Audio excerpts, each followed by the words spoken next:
Barbados Parliament voted a transition of the island into a parliamentary republic.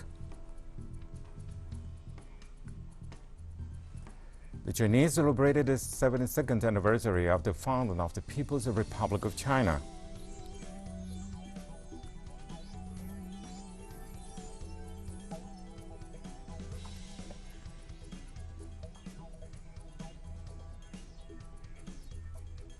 Colonel Mamadi Doumbouya, who led last month's coup in Guinea, was sworn in an interim president of the West African state.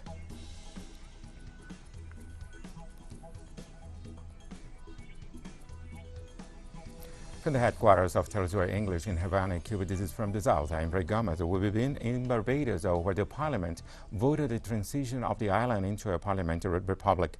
Prime Minister Mia Mottley said much thought has gone into the decision. The parliament voted by a 25-0 margin to amend the constitution bill to bring the republic into force by November 30th.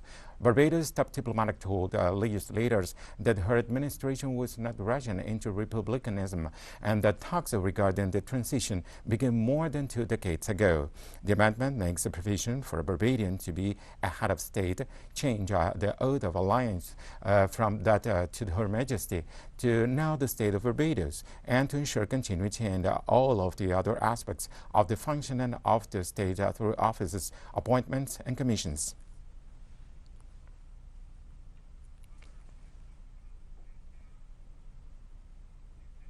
Former Argentine President Mauricio Macri was summoned to an investigation for spying on relatives of workers of the missing submarine Ara San Juan.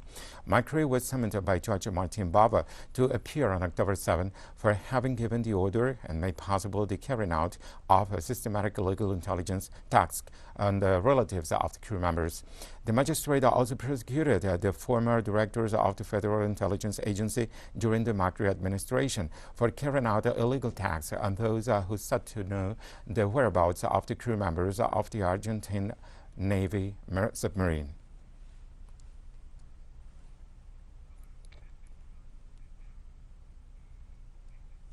Indigenous groups have demonstrated in Paraguay's capital against a law that makes it a crime to invade private property.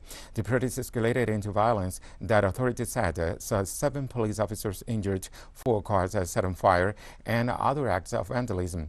The unrest began when the 80-member Chamber of Deputies approved an amendment to the land invasion law that would increase the penalty to 6 years in prison from 4 for those who illegally occupy private property. Referring to the new amendment, and the president of the National Peasant Federation said that the modification of the law will not be a solution because thousands of poor farmers need a piece of land to cultivate. The Federation seeks justice for indigenous people whose lands were taken away and given to others during Alfredo Stroessner's dictatorship from 1954 to 1989.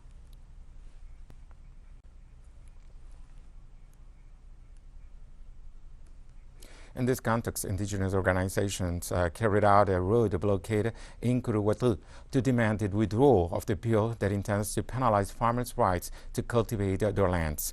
Blockades also took place near the city of Maria Auxiliadora and other parts of the country.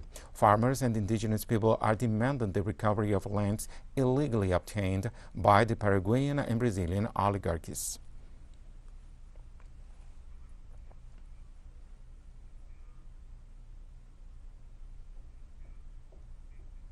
The Paraguayan senator from Guasu Front, Miguel Rodriguez, denounced the Chamber of Deputies' decision to approve the new amendment, saying it will only increase the already existing violence against farmers and indigenous people. We do not talk about violence. 2.5% of Paraguayans with 30 million hectares, 10%, 90%, the 10% that is left.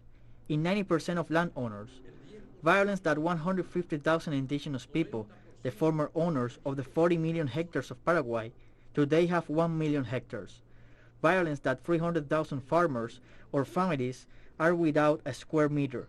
We are not talking about violence. We'll be right back after this very short break.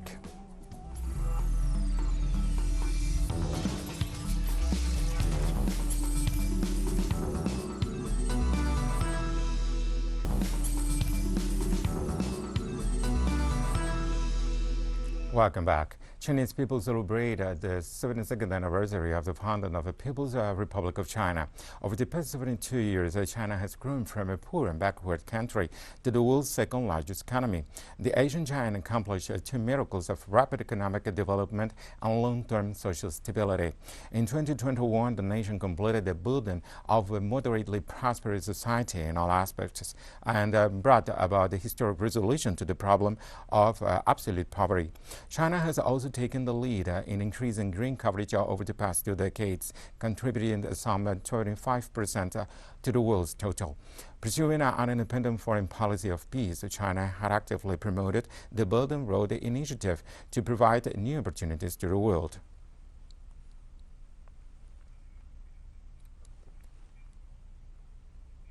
As part of the celebrations honoring the 72nd anniversary of the founding of the People's Republic of China, the big aerobatic team and unmanned aerial vehicle gave spectacular performances to show the growing capacity of its air force. The maneuvers exhibited impressive aerobatic performances, including formation changes and loops, with the dazzling smoke trails adding bright luster to the sky. The air show China 2021 runs until October the 3rd in Shuhai, South China's Guangdong province.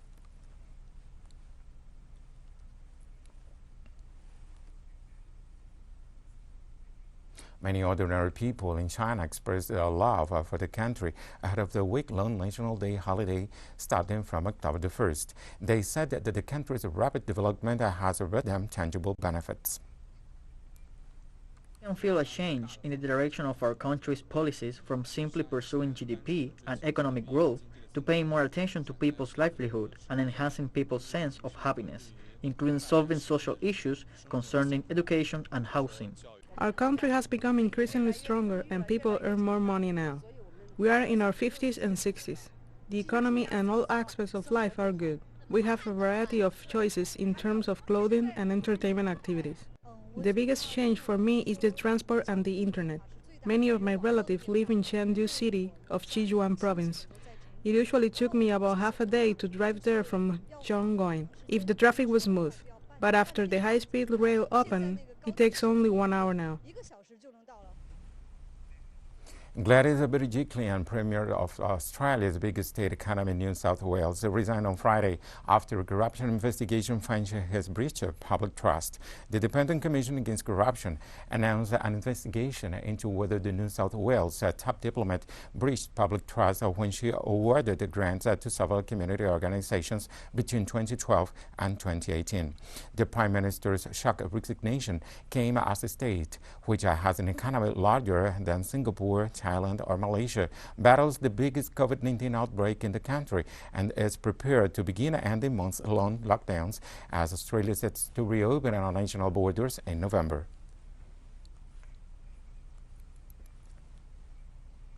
Nation as Premier could not occur at a worse time, but the timing is completely outside of my control as the ICAC has chosen to take this action during the most challenging weeks of the most challenging times in the state's history. Resigning at this time is against every instinct in my being and something which I do not want to do. I love my job and I love serving the community, but I have been given no option following the statement that's been issued today.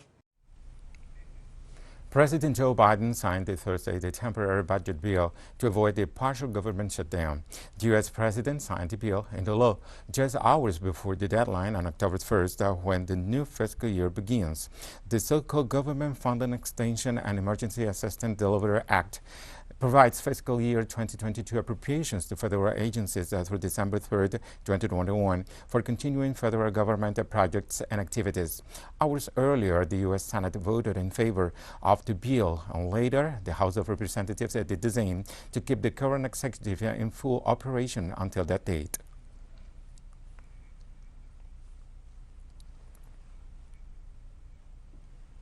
In the same scenario, the disagreement between several sides in the Democrat ranks prevented the approval of the infrastructure plan promoted by President Biden. Speaker of the lower house, Nancy Pelosi, had postponed on Thursday the approval of the $1 trillion plan after hours of intense negotiations.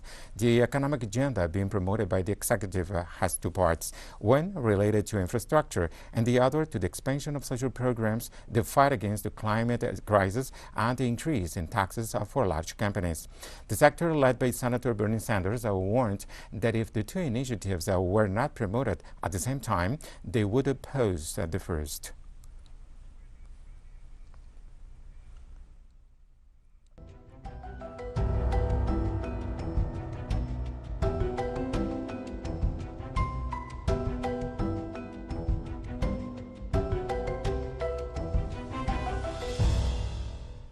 Hundreds of young people protested outside Milan Stock Exchange to demand action on climate change.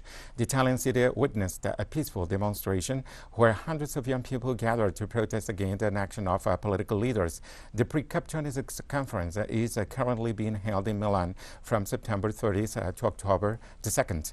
The preparatory summit brings together climate and energy ministers from a selected group of countries to discuss some of the issues to be addressed at COP26 in November in Glasgow.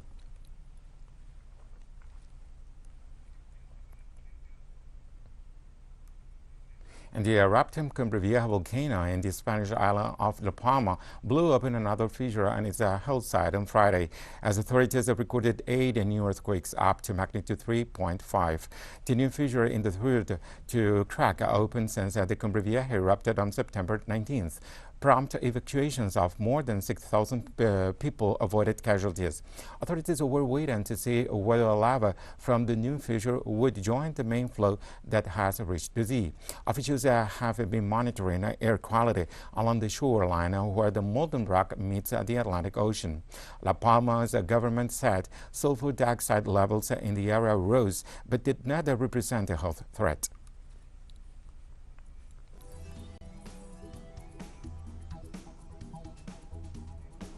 We have more stories coming up after this final short break.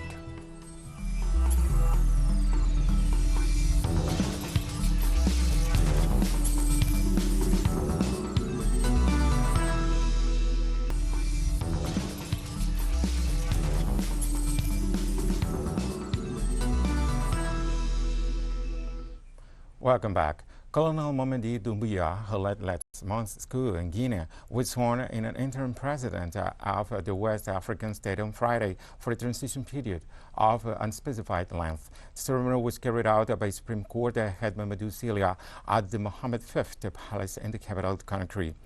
Doumbouya rose to power after ousting 83-year-old president Alpha Condé, who became Guinea's first democratically elected ruler in 2010 and was re-elected in 2015. Former President Condé was ousted after attempting to reform the constitution for a third term on September 5th this year.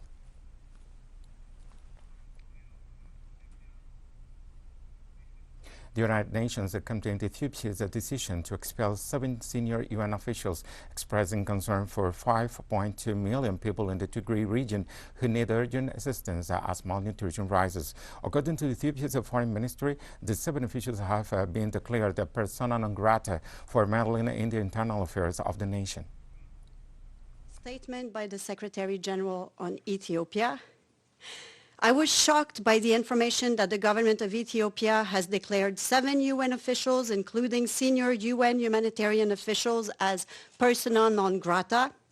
I have full confidence in the UN staff who are in Ethiopia doing this work.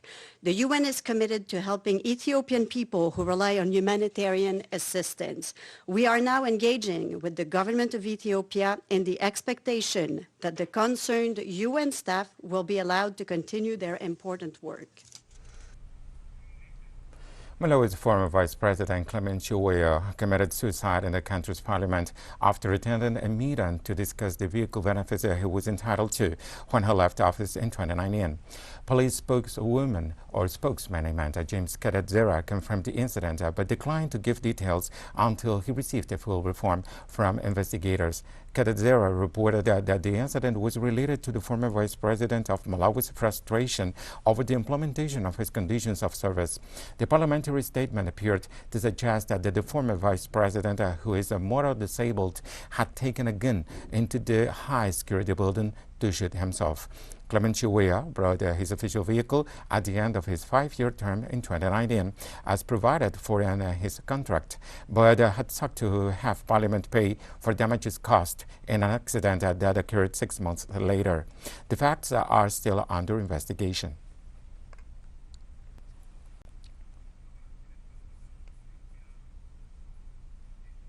The 7th convoy of trucks carrying fuel from Iran to Lebanon arrived Thursday night after traveling through Syria. In the last few weeks, other 6 convoys have progressively entered the country.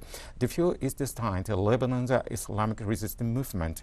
Said movement is in charge of distributing it as an aid to alleviate the fuel shortage in the Arab country. Lebanon is plunged in a serious economic crisis, resulting in a rise in fuel prices. The delivery of the tanker trucks from Iran could be carried out despite the U.S. and Israel's threats, which intend to destabilize and wreak havoc in the nation.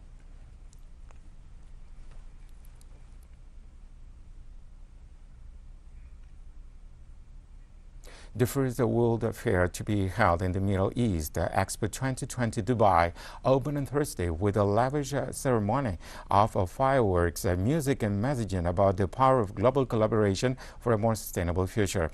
Stars headlined the opening ceremony, which was projected in public spaces around the United Arab Emirates, included Italian tenor singer Andrea Bocelli, British singer Ellie Goulding, Chinese pianist Lang Lang, and Saudi singer Mohammed Abdu. Over 190 countries are showcasing their cultures and innovations. With Expo 2020 Dubai, authorities hope to attract 25 million visitors over the next 6 months to boost tourism and investment in the Emirate. Travelers can visit Dubai if they have a negative PCR test done before departure. However, a vaccine is required to visit the rest of the United Arab Emirates.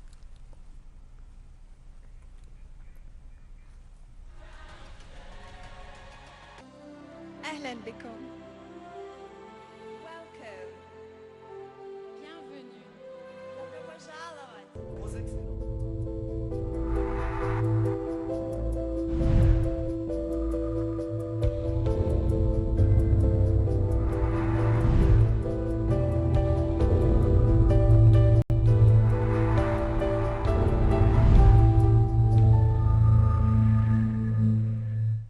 President Cyril Ramaphosa announced on Thursday COVID-19 restrictions easing in South Africa due to a decrease in the number of cases and a significant increase in the number of vaccinated people. President Ramaphosa informed that the alert level has been lowered to level 1 after registering more than 17 million doses of vaccines administered. This represents the immunization of over 8.6 million people, being more than 1/5 of the adult population. The easing of restrictions is also due to the intention to reactivate the economic activity in South Africa, which continues to be one of the main countries facing unemployment.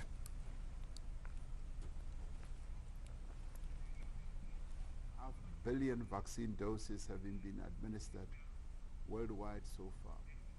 In Romania, at least 9 people died on Friday when a fire broke out in an intensive care unit at a hospital treating COVID-19 patients in the country's 3rd deadly hospital fire in less than a year.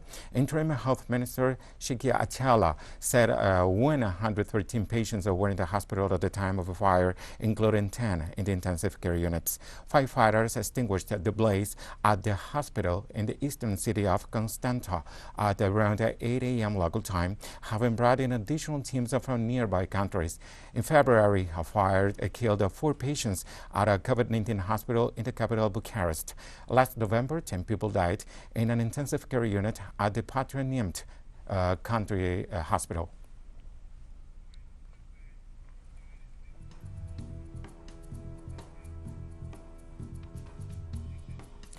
We've come to the end of today's news brief. You can find these and many other stories on our website at Telesur English. You can also follow us on social media for all the latest news. We're on Facebook, Twitter, Instagram, and Telegram. For Telesur English, I'm Barbados. Thank you for watching.